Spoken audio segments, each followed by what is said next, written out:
Have you ever thought about whether you could be getting more out of your employees? Or maybe you wondered why, during a crisis, some companies adapt their business model quickly and easily, while in some other companies in the same industry, employees immediately start sending out their resumes. Today, I will describe what sets apart flexible and successful companies from the unsuccessful ones, and what exactly needs to be changed. It is well known that success of any system depends on how it distributes its energy. Take a company, for example. Its success is directly proportional to how well it satisfies market needs using its capabilities. And for that, management needs energy. However, the energy is also spent inside the organization to convince, to motivate, to overcome resistance and internal disintegration, intrigue, conflicts, unnecessary meetings, office politics, ineffective processes, etc. Moreover, energy of any system gets allocated predictably. First, inside the system to repair and integrate itself, and only the surplus goes to integration with the outside world. Thus, the less energy gets lost inside the system, the more is available to conquer the world. This idea isn't new. Similar principle was formulated in financial terms in 1937 by the Nobel laureate Ronald Coase, the author of the famous transaction cost theory. He wrote, "If the cost of external transactions exceeds the cost of internal transactions, the company will grow." A good analogy is a car engine. It heats up due to the friction between its parts. The higher the temperature, the less efficient the engine, losing its power. If the temperature gauge is in the red, everybody knows you need to stop the car or else it overheats and breaks down. Meanwhile, many companies operate in the red zone for years due to high level of conflict, silo effect, internal disintegration, and don't even know about it. There is no convenient temperature gauge. Or maybe they suspect it, but don't know how to change the situation. Thus, the key role of top management of any company is to lower as much as possible the loss of energy inside the organization. And now the key question becomes why and how exactly is the energy lost inside the company? There are 9 key reasons for that. Let's go through them one by one.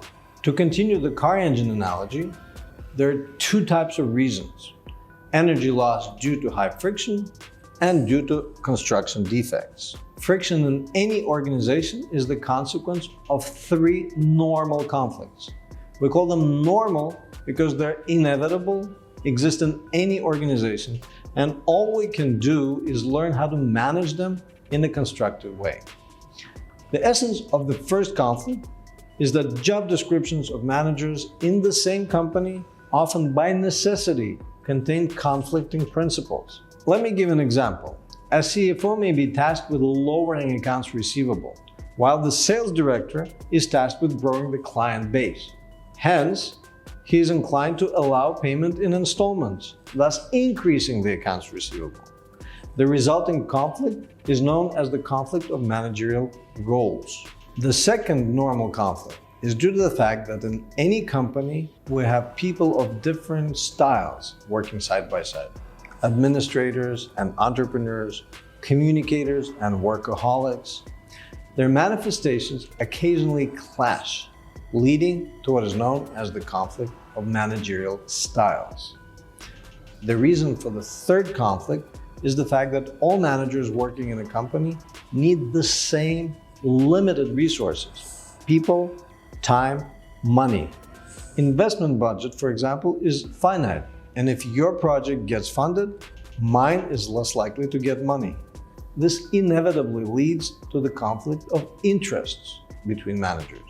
Obviously, energy will be spent inside the company to overcome these 3 conflicts. And as I said before, you cannot eliminate them completely. You must learn to manage them constructively. Now, let's turn to the 6 abnormal construction defects that the management system of a well-run company should not have at all. The first one is the difference of vision between the top managers of what the key problems of the organization really are. It reminds of a feuding couple. Each blames the other.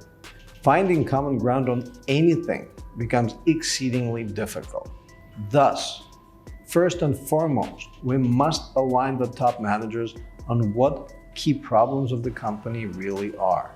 The second construction defect of the management system, different vision by the top managers of what the strategic goals of the company are and how they can be reached.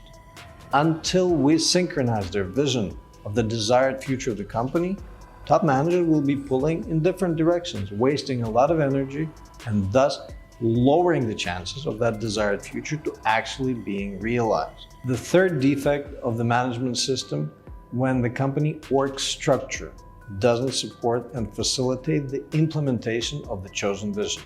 Org structure, or structure of responsibility, who is responsible for what, reporting to who, is the power structure of the company.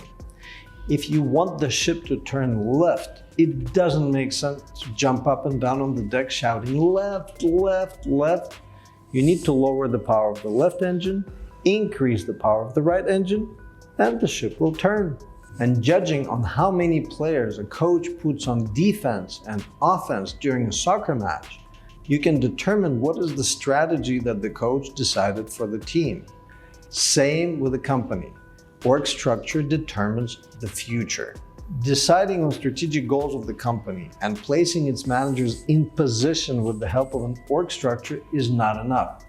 You need them to know what exactly each one of them needs to achieve. What are the goals of his own department?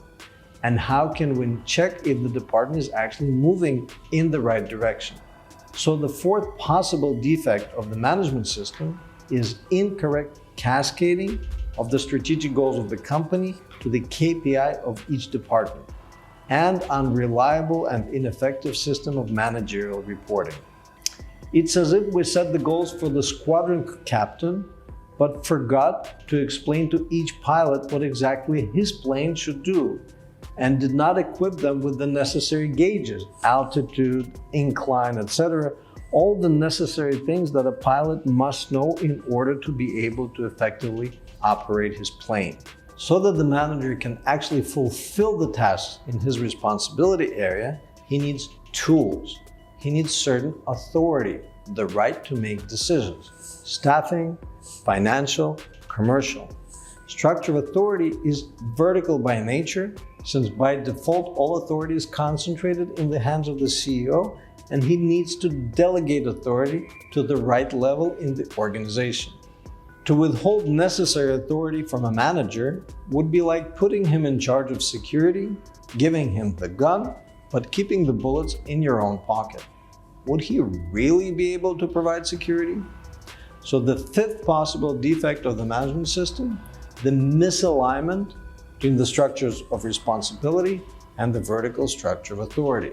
So that the manager is truly interested in fulfilling the tasks in his responsibility area and achieving the maximum result, he should be motivated with a proper reward system, the one that rewards and thus encourages desired behavior. It is important to not only know what needs to be done and be able to do it, but also to want to do it. So the sixth defect of the management system, like a cherry on a pie, is a possible misalignment of the company's strategy and the above-mentioned structures with their reward structure. So what are we to do, you may ask? I encourage you to get more familiar with the Adizes methodology. It is a set of organizational transformation tools enabling any company to fix the 6 abnormal construction defects of its management system one by one, all along improving its ability to manage the 3 normal conflicts. Thus, we eliminate the unnecessary loss of energy inside the company and give it the energy so badly needed to make the necessary changes and achieve success in the market. I wish each one of you luck and success in transforming your company. So long.